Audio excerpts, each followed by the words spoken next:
comprehensive report on Iran's military nuclear plans to date.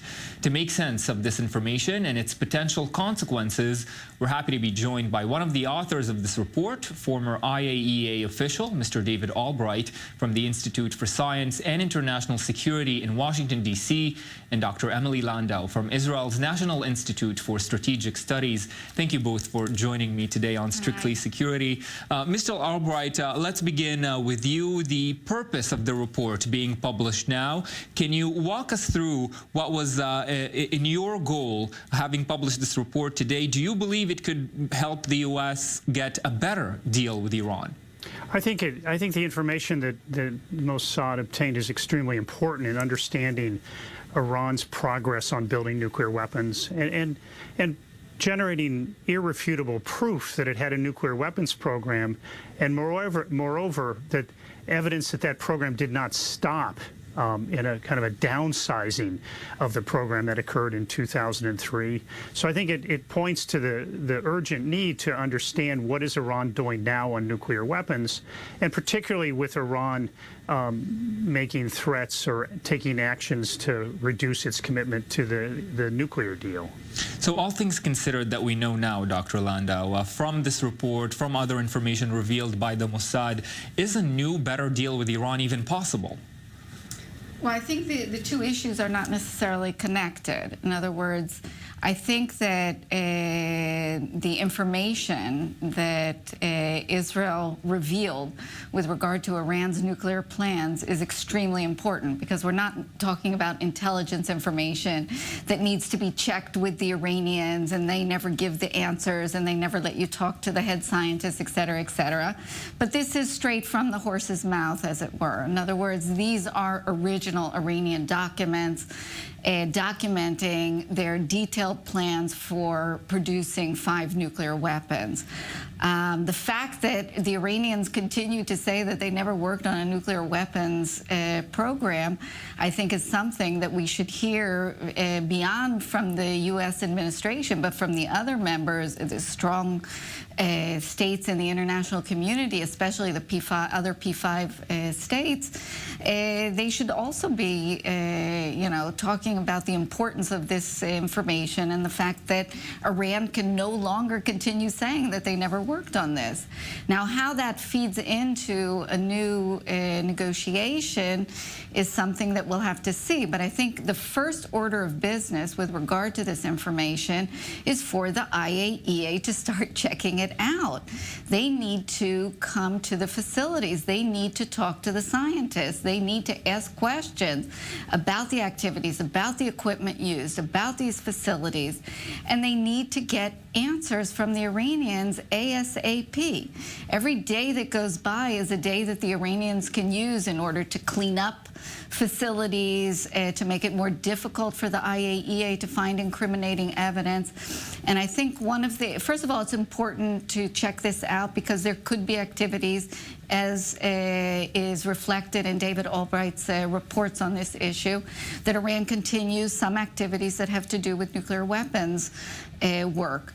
But moreover, it's important to understand how Iran cheated in the past if you want to get good inspections down the line. And this does feed into a new negotiation, because one of the key points that needs to be renegotiated is the provisions that have to do with IAEA inspections.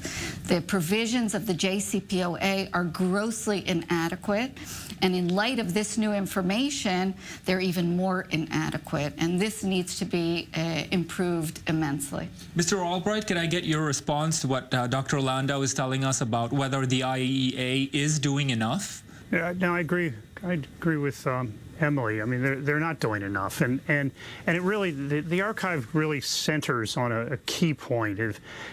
Under the nuclear deal, under the Nuclear Non-Proliferation Treaty, under inspection arrangements, Iran is not supposed to be seeking nuclear weapons. The archive directly confronts that with they are. And that a fundamental question has to be resolved before you can have what I would consider a stable nuclear deal with Iran. So I think what I would add to what Emily said is that these questions about Iran's intentions, its actual work on nuclear weapons, needs to be settled before a new deal is actually implemented. I mean, one of the flaws in the last one was that issue was set aside somehow in the hopes that these limitations would lead to a better Iran, and that has not happened. And so I think the archive speaks directly to this need to settle this question: is Iran seeking nuclear weapons or not? The archive says probably, if not yes. But on that point, Mr. Albright, there seems to be also a gap between what the President Donald Trump, thinks and his own intelligence services, and not just on the issue of Iran, but specifically on Iran's nuclear ambitions. What do you make of the President not always aligning himself with the position of his own security and intelligence services? Well, the U.S. intelligence has been surprisingly quiet about the archives. I mean, I think my guess is that much of it has been classified here. Again, it came from a foreign country, and that would mean almost by definition it would all become secret. Israel has been much more forthcoming on declassifying parts of the archive. The statements by the U.S. intelligence community are a little hard to parse. I mean, they're not answering the question, does Iran have a nuclear weapons program or not? And if so, what's your confidence that that assessment is correct? They're dancing around that and in essence avoiding it. Now, they have to confront what the archive information would suggest was a pretty major mistake by U.S. intelligence. Namely, the U.S. intelligence assessed in 2007 that Iran's nuclear weapons program stopped in 2003, or halted is the term they use. And in 2007, it had not restarted. The archive would say that that assessment is wrong. I mean, to be full on the answer, though, Britain, France, and Germany rejected that conclusion in 2007, and in some cases, the senior officials from those governments told me personally that they rejected that assessment. But again, it's an embarrassment. Obviously, after the Iraq fiasco of the early 2000s, U.S. intelligence saying, well, we made a mistake, is not an easy thing to do. And so I think that's kind of the backstory of part of this, why they have not been very forthcoming on public statements, and why some of the policymakers wouldn't necessarily get ahead of the intelligence community. They're reading the same intelligence, obviously, the products. They're seeing the archive directly. They're reading our reports, other reports, and I think they're making their own assessment that leads them to make comments that are more in line with what Emily and I have been saying than what this kind of reticent U.S. intelligence community has been saying. Dr. Landau? Yeah, let me just add to that two things. First of all, even the IAEA report of December 2015 already refuted the conclusion of the 2007 NIE, because in Amano's report it said that Iran continued in a less coordinated manner some of its nuclear weapons activities until at least 2009. And the reason they couldn't say anything more definitive than that is because they weren't being given access to certainly the head scientist that was running the nuclear weapons program. The Iranians had been non-cooperative with, or uncooperative with, the IAEA investigation in late 2015. Second thing I would say is that in late January, we saw the worldwide threat assessment, the DNI report, intelligence report, which I found to be an embarrassment. There were about 15 lines of text that were devoted to Iran's non-proliferation activities.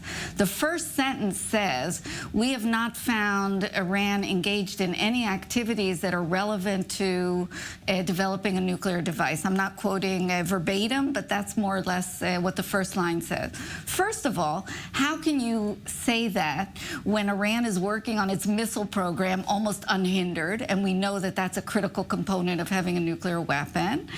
And second of all, they're allowed to work on advanced centrifuges under the terms of the JCPOA, which is also critical to creating fissile material for a nuclear weapon. So that sentence is wrong even in the face of those two activities. Moreover, Not a word on the nuclear archives. No caveat. At least say we have this material. We have yet to see an assessment of this material. Until we do, we can't say anything more definitive. Not a word. I find that to be an embarrassing intelligence report. So when you ask about, you know, the gap between what the Trump administration is saying and what's coming from the intelligence community, I think actually the problem is with what we're hearing from the intelligence community and not what we're hearing from the Trump administration on this issue. On that point, Mr. Albright, the IAEA has said it was at least to some degree aware of the things that were revealed in that covert Mossad operation. Were they really in the know? How much were they taken aback by what was revealed in those secret documents?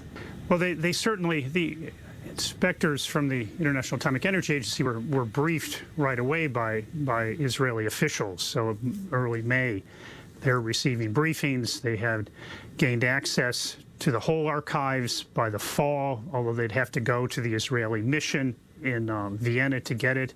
The IAEA and some of the member states wanted the IAEA to directly take possession of a copy of the archive. The IAEA was able to do so sometime in January of this year. So they have it all, and they've been looking at it for a year. And so they know what to do. And I think the problem has been that they've hesitated because they don't want to be the ones to cause an international crisis, and which is very unfortunate. I mean, they're supposed to be removed from politics and make technical judgments and technical actions, but in fact, I think they've become political, and in a political way that's damaging to getting to this fundamental answer that they're charged with finding out. Does Iran have undeclared nuclear facilities and activities, particularly that are related to nuclear weapons development and production? And I think they're not doing the job they need to do. Now, that being said, part of the problem is the lack of support from member states. I mean, if you look at what Britain, France, and Germany are doing, I mean, their view would be, don't do anything, IAEA. You'll tip the card over completely on the whole Iran deal. So the political pressure is real. I mean, and if you then add in Russia and Iran, it's a cacophony of voices saying, don't do anything. But what we look for internationally from the IAEA is an objective technical voice that gets to the bottom of these fundamental questions on nuclear weapons. And they've done that in the past in North Korea, Libya, South Africa, Iraq in the 1990s, Iraq in the 2000s. They were aggressive, got to the point, and were willing to, in a sense, break some China to get it done. Here, they're acting timid, and it's uncalled for. And I would argue that if they don't get active in doing their job, they're actually increasing the risk of a war. David Albright in Washington, D.C., and Dr. Emily Landau here with me in studio. Thank you both for joining.